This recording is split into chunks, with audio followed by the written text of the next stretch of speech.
Quem achou, diga glória a Deus. Diz assim a palavra do Senhor. Agora, pois, assim dirás ao meu servo, a Davi. Assim diz o Senhor dos Exércitos. Eu te tomei da malhada, de trás das ovelhas, para que fosse o chefe sobre o meu povo, sobre Israel. Eu fui contigo, por onde quer que fosse, e destruirei teus inimigos diante de ti, e fiz para ti um grande nome, como o nome dos grandes que há na terra. Amém? Deixa sentar em nome de Jesus.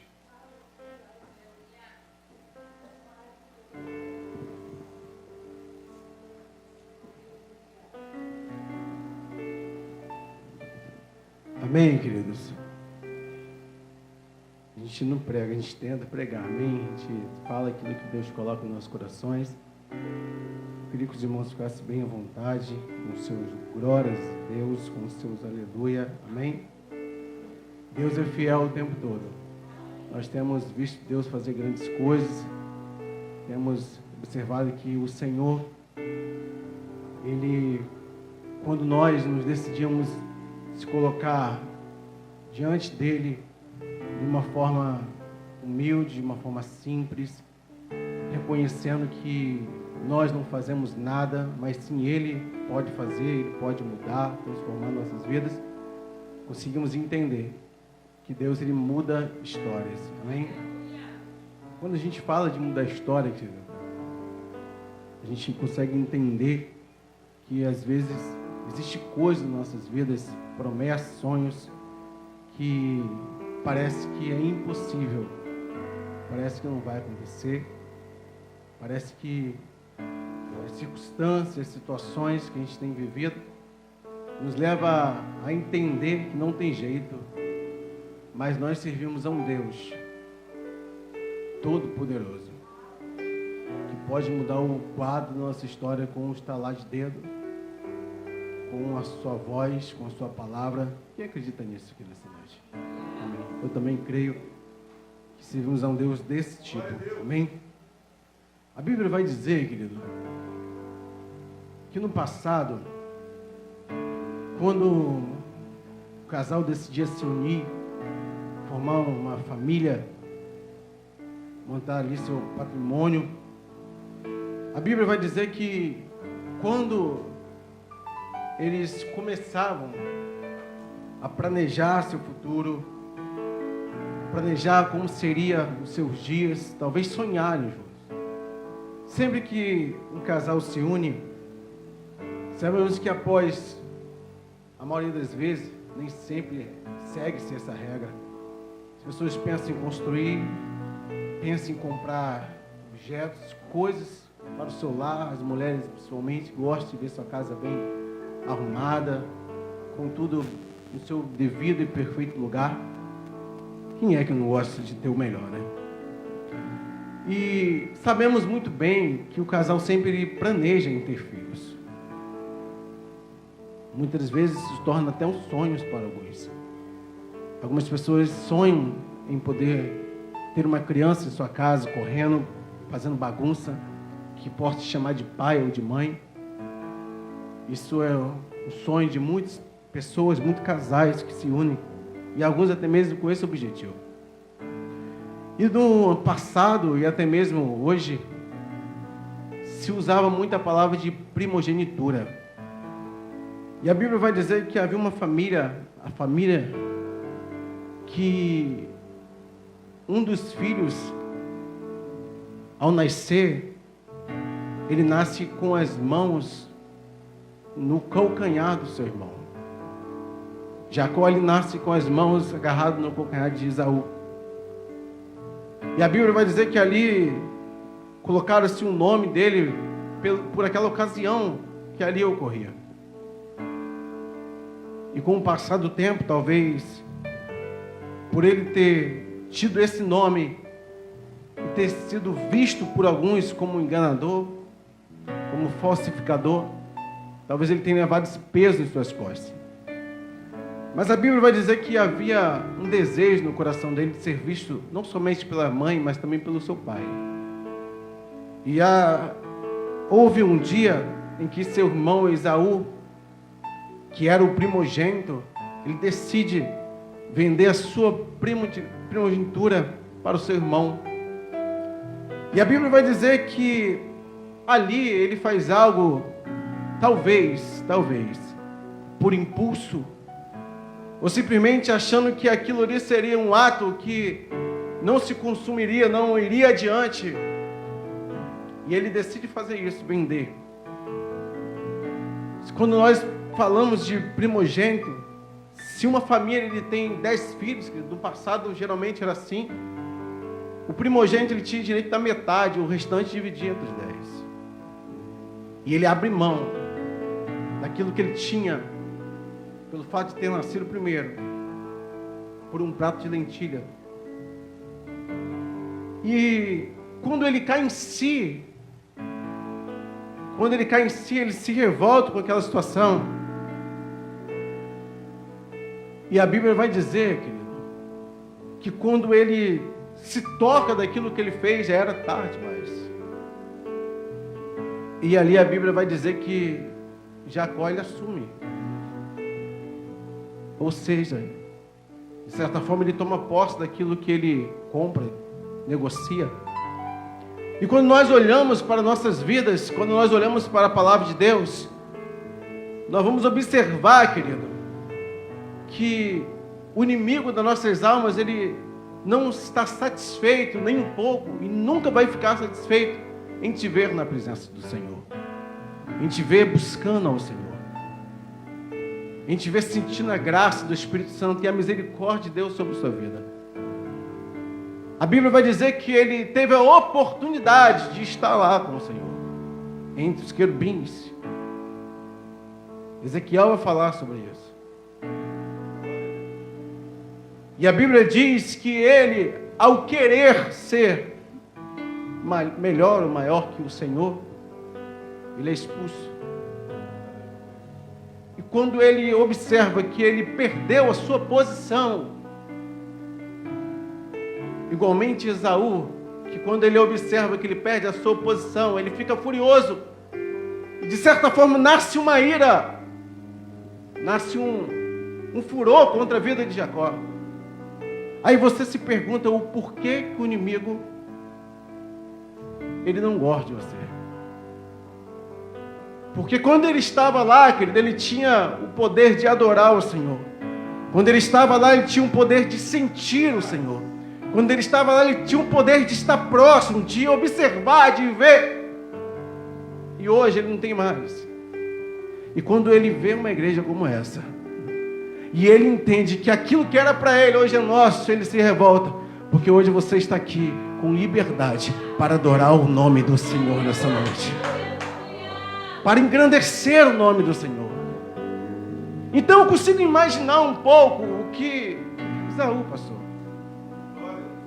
A Bíblia vai dizer que da descendência que foi dali para frente sendo gerada, nasce os amalequitas. E diz a Bíblia que Esaú, a partir do filho dele, consegue nascer esse povo, melhor dizendo. E a palavra do Senhor vai dizer que Deus, que o Senhor, tinha dado uma ordem para o seu povo, que esse povo era um povo que deveria ser destruído pelo povo de Deus. E eu fico me perguntando, porque no livro de Gênesis, a Bíblia vai dizer que Deus manda destruir, mas no livro de Deuteronômio, no capítulo 25, nós vamos observar o porquê, Davi, que isso acontece. Porque a Bíblia vai dizer o seguinte: o povo de Deus estava sendo escravizado no Egito. O povo de Deus estava sendo aprisionado, forçado a trabalhos pesados. Quando nós trabalhamos com sol, com chuva, nosso corpo cansa, nosso vigor vai embora, nossa disposição não se acha mais. Mas a Bíblia vai dizer que Deus decide levantar Moisés para libertar o povo dele em sentido da terra de Canaã. E todos conhecem a história. A Bíblia vai dizer que enquanto eles estavam saindo no meio do deserto, os amalequitas decidem ir contra o povo de Israel. Mas o que me chama a atenção é o seguinte, é que a Bíblia vai dizer, no livro de Deuteronômio, no capítulo 25, que eles são covardes. Porque quando a pessoa é corajosa, quando a pessoa é de caráter, pelo menos, eles atacam pela frente. Eles têm coragem de ir na sua frente. Mas a Bíblia vai dizer o seguinte, que eles atacam, pastor José, pela retaguarda. E isso deixa Deus irado. Porque a Bíblia vai dizer o seguinte, que o povo de Israel estava fraco e cansado. E eles ainda assim decidem atacar na retaguarda. Quando eles estavam descosta. Existem pessoas que são assim, o inimigo é assim. Aquilo que ele não consegue falar pela frente, ele espera o momento oportuno, que muitas das vezes estamos distraídos, muitas vezes estamos cansados, desanimados para nos atacar, para tentar nos paralisar. Mas a Bíblia vai dizer que o povo de Israel, eles não conseguiam ver, porque eles foram por trás. Mas os olhos do Senhor estavam sobre o povo dele. Enquanto o povo não conseguia observar o que estava acontecendo, Deus observava que o povo dele estava sendo atingido pela retaguarda. Quando Moisés observa isso, quando Moisés vê isso, a Bíblia diz que ele faz o seguinte: ô Josué, olha só, você vai contra eles, enquanto isso eu vou orar. Eu vou subir o monte para orar. E o que me chama mais atenção é que há um povo que não estava acostumado com guerra, não estava acostumado com batalha, não estava acostumado a atingir o inimigo, não. Eles estavam no Egito, cansados, abatidos, desanimados, andando pelo deserto, ou seja, eles não tinham força o suficiente para entrar numa guerra. Mas ainda assim, Moisés dá uma ordem: José, você vai. E enquanto isso, eu subo e oro. E a Bíblia vai dizer que foi travado numa grande luta, uma grande batalha. E enquanto Josué lutava, ele faz uma observação. O povo observa que enquanto Moisés clamava com as mãos para o alto, o povo de Israel prevalecia. Mas quando o povo viu que Moisés abaixava suas mãos, Israel perdia a guerra. Alguém tem uma palavra de sabedoria? Vamos fazer o seguinte: vai lá,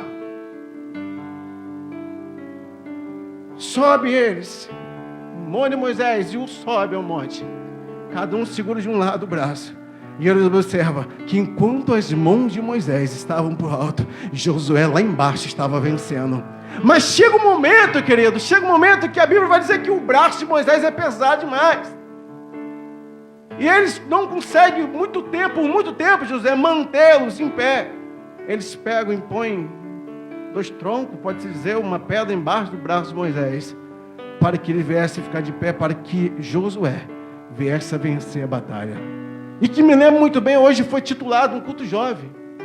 E aqui Deus me dá uma palavra de experiência, uma palavra muito tremenda e muito simples, mas que nos levará a observar o que Deus quer fazer em nossas vidas. Porque a Bíblia vai dizer o seguinte, que enquanto Moisés está orando, Josué está lutando. Aqui eu consigo enxergar 2 gerações. Enquanto Moisés está lá em cima, orando, Josué está lá, batalhando e lutando. E sabe o que eu consigo ver um encontro aqui? Que hoje em dia, muitas das vezes, desprezamos os mais velhos, a experiência dos mais velhos, até mesmo os louvores antigos. Esse louvor não faz mais efeito, esse louvor não tem mais graça de se tocar. Mas se Moisés não estivesse orando, querido, Josué não perdia a batalha. Então veja uma geração de pessoas jovens, com vigor, com força, porque a Bíblia vai dizer que no jovem encontramos as forças, pelo vigor, pela disposição. Mas com Moisés se encontra a experiência. Com Moisés se encontra a disposição para orar. Com Moisés se encontra a palavra de verdade, a intimidade com o Pai. Precisamos andar juntos. Precisamos entender que Não é só a geração dos mais jovens que faz diferença, mas precisamos entender que ainda há Moisés por aí que sobe monte e ora para que Deus venha dar vitória à igreja do Senhor. Quem acredita nisso aqui nessa noite, querido? Conseguimos entender isso. Os amalequitas, eles vão contra o povo de Deus, contra um povo que não tinha experiência de guerra, contra um povo que não era acostumado a pegar a espada nas mãos para lutar, mas a Bíblia vai dizer que Deus batalharia por eles, e enquanto houver pessoas de joelho orando ao Senhor, nós conseguiremos vencer a batalha. Enquanto a igreja ora, enquanto a igreja se une, enquanto os jovens, os mais velhos, eles conseguem entender que enquanto a comunhão, porque a Bíblia vai dizer o seguinte: aquilo que é ligado aqui, querido, também é ligado lá em cima. E se nós unirmos as nossas forças, enquanto um ora, outro jejua, enquanto um ora, outro prega, enquanto um louva, outro vai para a rua ministrar, enquanto um limpa a igreja, outro está aqui intercedendo, amados. Enquanto nós entendemos isso, não somos melhores e não somos fortes o suficiente, muitas vezes sozinhos. Moisés poderia muito bem olhar para Josué e falar: Josué, olha só, vamos comigo. Mas ele entendeu que cada um cabia a sua função. Ele entendeu que necessitava Josué, enquanto muitas das vezes os líderes estão de joelho orando, outros têm que botar a cara da reta para guerrear. Portanto, a Bíblia vai dizer no livro de Atos, no capítulo 6, que o povo, a igreja crescia e foi necessário levantar pessoas de boa conduta, de caráter, para cuidar da obra do Senhor, enquanto os ministros de Deus ganhavam almas. Isso é evangelho. A Bíblia vai dizer, querido, que os amalequitas, eles eram inimigo declarado do povo de Deus. E não somente do povo de Deus, mas a Bíblia vai dizer que o próprio Deus declarou eles como inimigo. Porque eles foram covardes. Eles não tiveram caráter suficiente. Nem o povo do Egito foi visto dessa forma. Mas os amalequitas não. E a Bíblia vai dizer, querido, que chega um momento que o povo de Israel, eles começam observando as nações vizinhas com seus líderes, com seu rei, que governava cada região, e eles não tinham ninguém. Eles decidem escolher alguém, ou pede Deus para levantar alguém. E a Bíblia vai dizer que um profeta chamado Samuel vai e levanta um rei chamado Saul, todos conhecem. E a Bíblia vai dizer que pelo fato deles terem os amalequitas como inimigo Deus, chega um momento que Deus dá uma ordem a Saul: Saul, olha só, eu não gosto dos amalequitas, e eu preciso que você vá até eles e destrua eles. Através de Samuel, Deus dá uma ordem. Saul vai. Mas a Bíblia vai dizer que quando lá ele chega, ele destrói aquilo que ele quer e poupa algumas coisas. E a Bíblia vai dizer algo bem claro para mim, para você. Ele consegue poupar e separar aquilo que agradava aos seus olhos. E nem tudo, querido, que reluz é ouro. E nem tudo que os nossos olhos desejam, nós podemos possuir. Porque a Bíblia vai dizer: é melhor você entrar no reino do céu com o olho do sol do que você estiver com as duas e ir para o inferno. E muitas das vezes nós conseguimos seguir coisas por aquilo que nós enxergamos, achamos bonito, achamos perfeito, canta bem, louva bem, prega bem, ou até mesmo coisas que agradam os nossos olhos, mas eu gostei, ponto final. A minha pergunta não é o que você gostou, a minha pergunta é o que Deus está mandando você fazer. A minha pergunta não sei se está te agradando aquilo que você está fazendo. Eu quero saber se está agradando a Deus. Porque Saul, ele estava dotado de uma ordem, mas ele foi por aquilo que estava no teu coração e não aquilo que Deus tinha mandado. E muitas das vezes, querido, se esquecemos daquilo que Deus nos manda fazer e seguimos os nossos desejos. Mas a Bíblia vai dizer o seguinte, que o coração do homem é enganoso. Deus não põe situações em nossas vidas para nos gerar dúvidas, para nos confundir, não. Deus não impõe situações na nossa vida, dizendo vai, e chega lá você faz o que Deus mandou e dá errado. Não, se Deus mandou você fazer aquilo é porque você sabe que vai dar certo. A Bíblia diz que ele comete esse erro. O profeta Samuel se levanta e vai até Saul, e ele faz algo, querido, que muito me chama a atenção. Porque ele explica que obedecer é melhor do que sacrificar. Mas a Bíblia vai dizer o seguinte, que o coração de Samuel é um coração bom. É um coração que tinha dó por alguns homens. É um coração que muitas vezes ia pelo emocionalismo, talvez. E a Bíblia vai dizer o seguinte, Samuel, Deus olha para Samuel, Samuel, olha só. Até quando terás tu dó de Saul, havendo eu o rejeitado? Nós, muitas das vezes, queremos tratar as coisas, as situações, as pessoas da nossa forma, enquanto Deus, muitas das vezes, diz, deixa embora.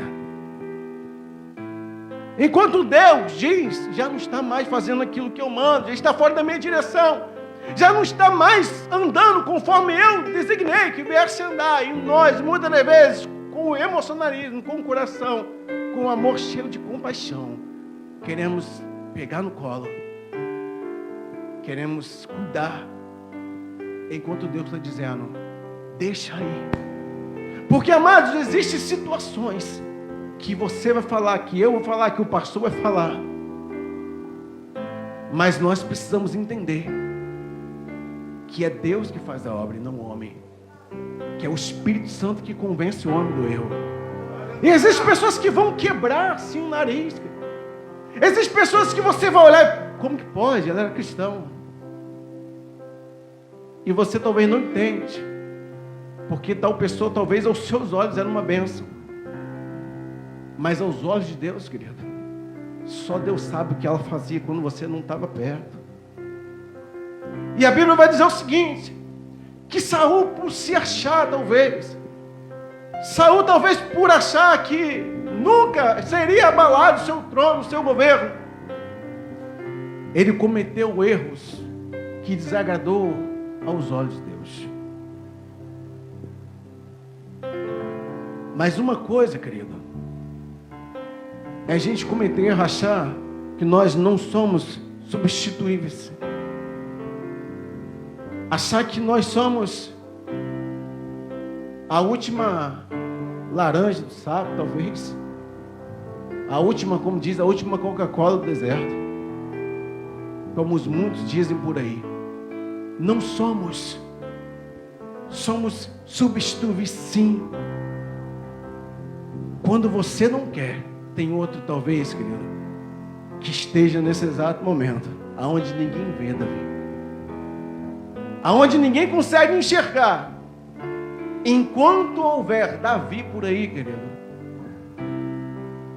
enquanto houver homens e mulheres que oram muitas vezes sem ninguém notar, sem ser visto por muitos, ainda que não tenha sido visto por muitos, mas o Senhor Jesus Cristo, a Bíblia diz que ele observava Davi, a Bíblia diz que ele enxergava Davi, porque Davi não oferecia adoração para o homem ver, Davi não cantava hinos para o homem ver, Davi não levava hinos para que viesse trazer emocionalismo à igreja, não cantava hino para que viesse agradar o homem, mas ele dizia, o Senhor é o meu pastor e nada me faltará. A Bíblia diz, o Senhor me faz já em partos verdejantes. O Senhor, para onde eu irei da sua presença? Se eu subir até o céu, o Senhor também está. Se eu fizer minha casa no sepulcro, o Senhor também está. Ele falava para Deus, ele cantava salmos para o Senhor. E muitas das vezes nos preocupamos com aplausos, nos preocupamos com o que as pessoas vão dizer a nosso respeito, nos preocupamos muitas das vezes se estamos pregando ou louvando bem. Amados, a Bíblia vai dizer o seguinte, que toda honra e toda glória é para aquele que vive e reina eternamente. Se você está aqui nessa noite, querido, para engrandecer o nome daquele que te criou, se você está aqui nessa noite para engrandecer o nome daquele que te sustenta, se você está aqui nessa noite para oferecer um culto de louvor e adoração a Ele, eu te convido a você nessa noite a adorar o Senhor, assim como foi ministrado, em espírito e também em verdade. Cadê você que nessa noite tem um glória a Deus? Cadê você que nessa noite tem um aleluia? Cadê você que nessa noite tem algo a oferecer ao Rei dos Reis e Senhor dos Senhores? A palavra do Senhor vai dizer que havia uma ordem sobre a vida de Samuel, que passa do Senhor para ele. Olha só, Samuel, você vai até a casa de Jessé, porque lá na casa dele existe um que você vai ungir como rei. Amados, quando eu já tive a oportunidade de ler, de pregar essa palavra, mas a Bíblia vai dizer que ela se renova a cada dia. E quando nós olhamos para tal situação, pensamos: aonde Davi estava? A Bíblia vai dizer que ele estava no curral, no campo, não é isso? Cuidando das ovelhas do seu pai. E a Bíblia vai dizer que os seus irmãos tinham sido convocados para o exército de Saul. E quando nós observamos a vida de Davi, algo interessante que às vezes passa em branco: ele era o caçula da casa. E quando se há um caçula na casa de José, tinham vários irmãos. Quem ele liderava? Você pode observar que o mais velho sempre é que manda, não é assim? Olha, só faz isso, eu sou mais velho. O mais velho tem mais experiência. O mais velho sempre, muitas das vezes, conhece mais, tem mais conhecimento. E assim foi, o mais velho dominou o que veio depois descontou tudo que o mais velho fez, veio depois. E Davi, quem que Davi iria mandar fazer alguma coisa para ele, José? Quem que Davi disse? Não, agora, Davi podia olhar para o menor, mas quando ele olhava não tinha ninguém atrás dele. Que experiência ele tinha, ou seja, esse aí nasceu por último, é um Zé Ninguém. Esse aí não vai dar em nada. Tudo de bom, quem pegou foi os que vieram primeiro, do primogênito ao que veio depois. Portanto, que os demais foram para a guerra. Davi foi para onde? Para o pasto e sozinho. Talvez o pai deva uma ordem: olha só, Abinadab, vai para o pasto. Ele: não, Davi, vai você é o menor, você que tem que errar lá. Eu já fiz muito isso. Davi olhava para trás e não tinha ninguém para ele mandar ele ir no lugar dele. Era ele. E ele ia. Mas a Bíblia vai dizer que ele sempre andava com duas coisas: uma funda e uma arco. O historiador vai dizer que ele andava com aquilo sempre ao seu lado. Era de costume de Davi. Ele andava preparado. E a Bíblia vai dizer que quando Jessé chega na casa dele, a Bíblia diz que ele chama, o pai chama todos os irmãos, e não era nenhum daqueles, até que alguém se refere: falta um. Aonde ele está? Ele está no pasto.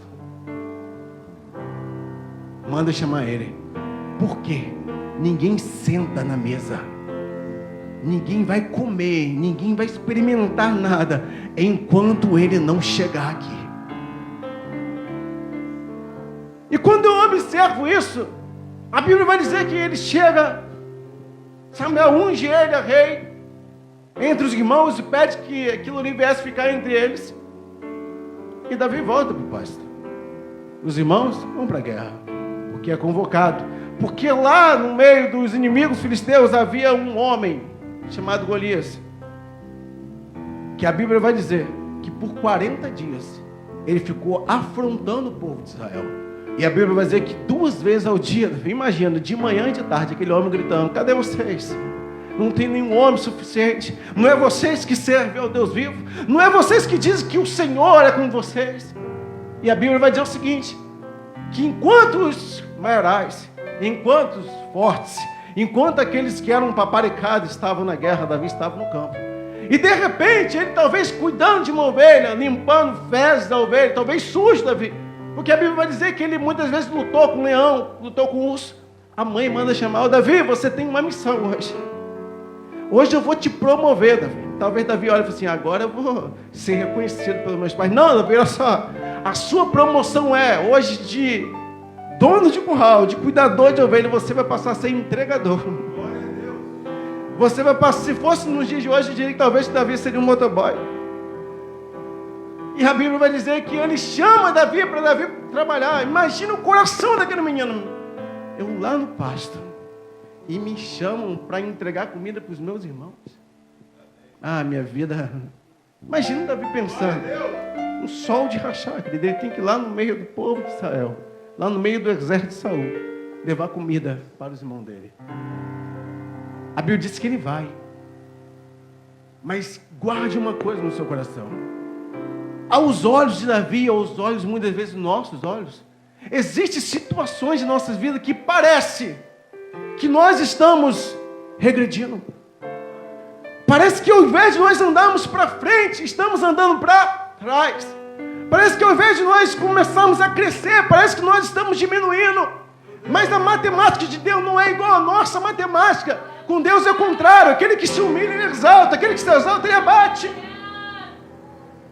Então entendemos, querido, que quando Davi recebe uma ordem, talvez ele não murmura por ser obediente, por conhecer a Deus, por andar com Deus. Talvez ele vá adiante pensando, não tem problema, os meus irmãos. Tem algo interessante para se pensar, mas pense comigo. Ele era o único que estava cuidando das ovelhas. Então, o pensamento talvez, o pensamento de Davi é o seguinte: quando os meus pais se forem, quando Deus achar por bem chamar ele, eu vou herdar isso aqui, então eu tenho que conhecer. Eu vou herdar a fazenda do meu pai, eu vou passar a cuidar das ovelhas do meu pai. Então eu vou obedecer a eles, porque quem obedece à voz dos seus pais tem longa vida na terra. Ele vai, querido. E quando ele chega lá, talvez ele tenha pensado, eu vou chegar lá, vou entregar aquilo que eu tenho que entregar aos meus irmãos e vou voltar para o meu curral, cuidar das ovelhas do meu pai, que essa é a minha função.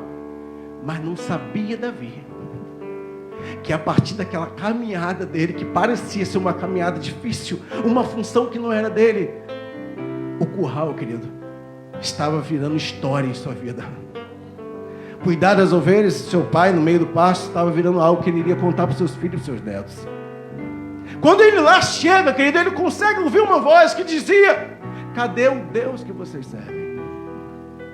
Porventura não tem alguém para me afrontar? Não tem alguém para vir contra mim? Ele observa, querido, ele vê que aquele homem era grande. Ele observa que Golias não era normal. Ele tinha essa possibilidade de entregar a comida aos seus irmãos, virar as costas e voltar para o seu destino.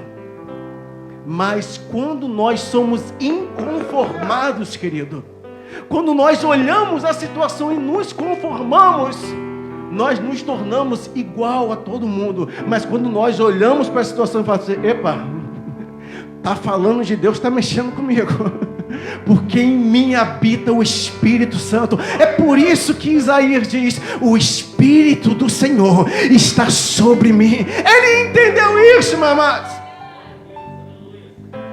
A Bíblia vai dizer que talvez, eu penso Davi olhando de lado, o que está acontecendo?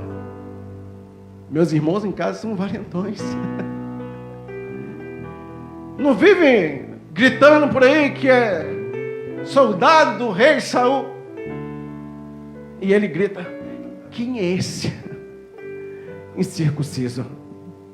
Amada, enquanto houver pessoas inconformadas aqui, Deus sempre vai saber que há soldados que Ele pode contar na terra.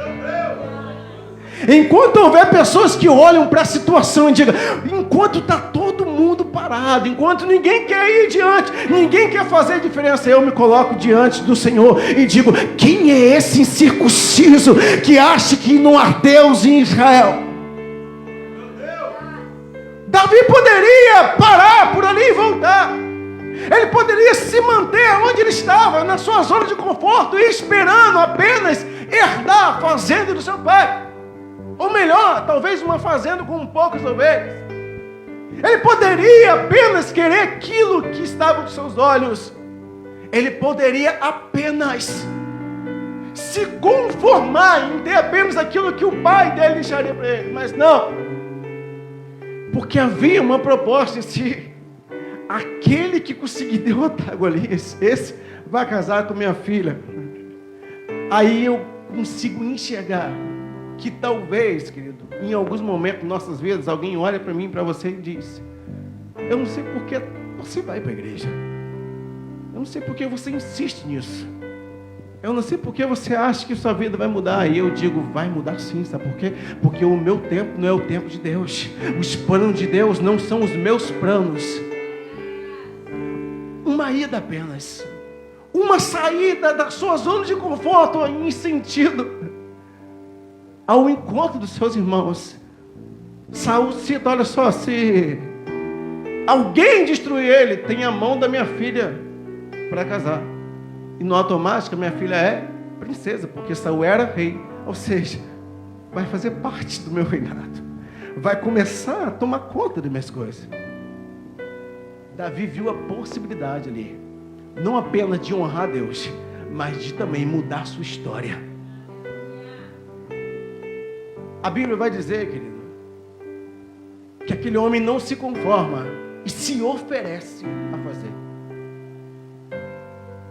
E eu fico me perguntando, por que que às vezes nós esperamos as coisas, ou muitas das vezes as pessoas nos pediam, nos ofertar, ou nos dar uma orientação, enquanto Davi se lança, se oferece. E Deus nessa noite está dizendo, existe um povo por aí afora, e eu preciso levantar soldados para pregar minha palavra. Deus ele dá, Deus ele fala, mas quem que tem que dizer o eis-me aqui? E a Bíblia vai dizer o seguinte,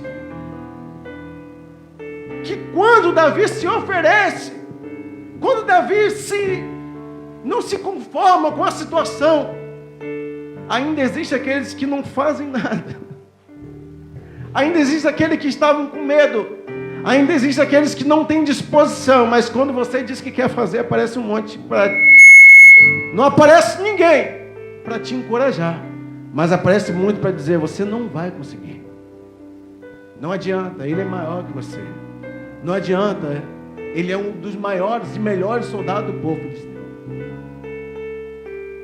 Mas, amado, deixa eu te dizer uma coisa. E eu gosto muito de falar isso. Não é porque fulano não conseguiu que eu não vou conseguir.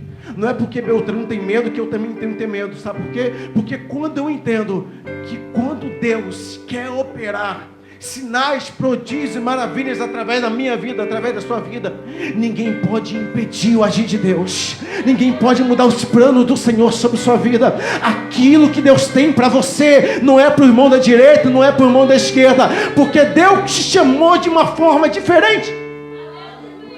Davi não era igual aos seus irmãos. Davi não tinha o mesmo chamado dos seus irmãos. Porque enquanto Davi estava louvando o Senhor, seus irmãos estavam em suas casas, em suas residências. Enquanto Davi estava inventando coisas para o Senhor, para de uma forma viesse agradar o coração de Deus, aonde estavam os seus irmãos. Enquanto você está aqui, querido, Deus está olhando para você nessa noite e está dizendo, você não tem noção de onde eu vou te levar. Você não tem noção de onde você vai conseguir chegar. E talvez você só tenha pensamento seguinte, eu só vou herdar a fazenda do meu pai. Mas Deus está dizendo para você, eu não tenho somente a fazenda do seu pai. Eu não tenho somente a herança que o homem pode te dar. Porque a Bíblia vai dizer o seguinte, aquilo que os olhos não viram, aquilo que o ouvido não ouviu, aquilo que jamais subiu ao coração do homem, é o que Deus tem preparado para a sua vida nessa noite. Só quem toma posse, só quem acredita nisso, só quem crê nessa palavra. A Bíblia vai dizer que quando Davi vai, eu estou terminando, querido, enquanto Davi vai, a armadura de Saul não servia para ele. Sabe por quê, querido? Porque Davi pega algo pequeno, pega apenas uma funda com uma pedra. Talvez você venha falar assim, mas pastor, eu já vi tanta gente pregando sobre isso. Sim, eu também já ouvi. Mas quando nós vamos observar, querido, Deus, Ele trabalha com as coisas simples. E muitas das vezes queremos achar que Deus trabalha com as coisas grandes. Deus, quando Ele quer usar alguém, Ele não vai lá no Planalto, ele não vai muitas das vezes na Casa Branca, não. Ele vai na sua casa e traz você aqui nessa noite para engrandecer o nome dele, querido. Ele vai nos humildes, ele vai nos simples, ele vai naquele que ninguém dá nada, ele vai naquele que ninguém acredita. Pega a sua vida, transforma a sua vida, te usa de uma forma soberana, te coloca exaltado sobre onde você passar, e aqueles que se achavam grandes vão chegar até você e vão dizer: quem te viu, quem te vê, quem te viu, quem te vê, Davi. A Bíblia diz que os irmãos dele olham para ele e falam assim: não pode, ele não vai conseguir. Desiste enquanto há tempo. Para enquanto há tempo. A visão de Davi não era igual à visão daqueles homens, querido. Sabe por quê? Olhe para cá, por favor. E realmente parte para o final. A Bíblia vai dizer que Davi nos mostra que a visão dele era diferente. Porque a Bíblia vai dizer o seguinte: a Bíblia vai dizer que quando Davi olha para aquele gigante, quando Davi enxerga aquele gigante, enquanto os muitos estavam com medo de ir, enquanto os muitos não acreditavam que poderia, Davi olha para aquele gigante e fala algo: ainda hoje, Golias, a sua cabeça vai estar nas minhas mãos. Sabe o que eu me entendo quando eu fui juntando as peças? Olha só, que Davi, ele conseguiu ver no presente aquilo que ele teria no futuro. Ele conseguiu enxergar naquele momento aquilo que ele queria para o seu futuro. Eu não sei qual é a sua visão hoje, querido. Eu não sei o que você quer para o teu futuro. Mas eu te provo na Bíblia. Talvez você olhe: mas pastor, Davi só não serve. Eu te provo, já falei sobre isso. A Bíblia vai dizer, Davi, que Moisés estava de frente para o Mar Vermelho. E quem vem atrás? O exército de... Diga comigo, Faraó. Diga comigo, o exército de Faraó. Não, mais alto, o exército de Faraó. Eles não sabiam o que ia acontecer, nem muito menos Moisés. Portanto que a Bíblia vai dizer que Moisés faz o quê? Clama ao Senhor. E a Bíblia diz o seguinte, que quando ele clama, Deus fala: Moisés, olha só, pega o que está nas tuas mãos e toca nas águas. A Bíblia diz que Moisés toca nas águas, o povo passa com os pés em chuto. Quando chega do outro lado, querido, tem uma irmãzinha chamada Miriam, que ela abre a bolsa, pega o pandeiro e começa a tocar. Só o Senhor é Deus. Só o Senhor é Deus. A minha pergunta é: quem é que leva pandeiro, querido, para o deserto? Quem é que leva o pandeiro para atravessar o Mar Vermelho? Só quem sabe que o seu futuro será um futuro de vitória. Só quem acredita que será um futuro de vitória. Só quem crê, Davi. É por isso que eu amo a Deus. Quem ama o Senhor aqui nessa noite? Quem ama o Senhor? Não só você que ama o Senhor. Só você que está sonhando nessa noite, querido. Só você que está enxergando a sua casa. Quem está enxergando a sua casa? Só você que está enxergando o seu carro importado. Só você que está enxergando aquele trabalho que você há tanto sonho e fala assim: como é que eu vou adquirir? Eu não sei o que vai acontecer. Davi também não sabia, querido. Davi não esperava. Davi não louvava Deus com o intuito de ter alguma coisa. Não.